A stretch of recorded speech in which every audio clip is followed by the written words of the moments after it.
If this bolt is not tightened here, you bet it's going to have an impact on something on the other side of the engine, right? But so I'm focused on what we need to do with the big picture in mind. And I would say those are the synergy between the two things. Such a great answer. You enlisted in the Air Force Reserve at 38. Society tells women and men that by nearly 40, our identity is set in stone. That to me is a shadow prison. What was the specific moment or trigger that made you say, I need to wear the uniform at a time when others are planning their retirement? Yes, thank you. I'm so passionate about this topic, and I just take a hammer to all of that.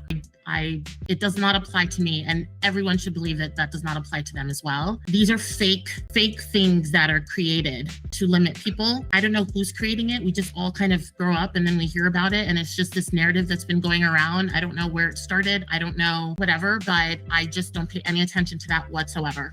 I'm a very big fan of this age is the new that age. I'm a fan of that. 30s and new 20, 60s and new, yes, it is 100%.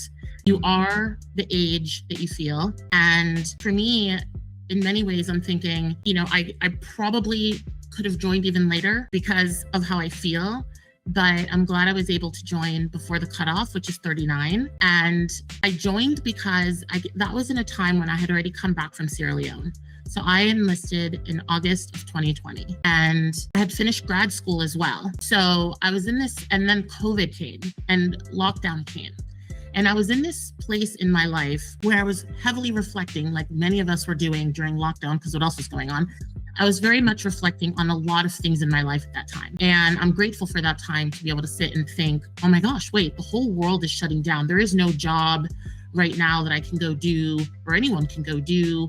What happens if at that time I was doing in-house work for an agent, for a company in the marine space. And they were still functioning during the lockdown, but I was like, what if they weren't? I guess a lot of people isolated on their boats or something. But I was just kept thinking about, what does this all mean in my life? I had just come back from 2 years in this very high intense environment.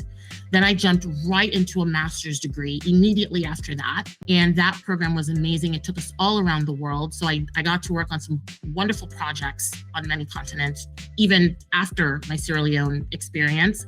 And then I was just sitting there in my living room by myself, wondering, I need to do something big. I need to do something bold. I'm ready for the next big challenge.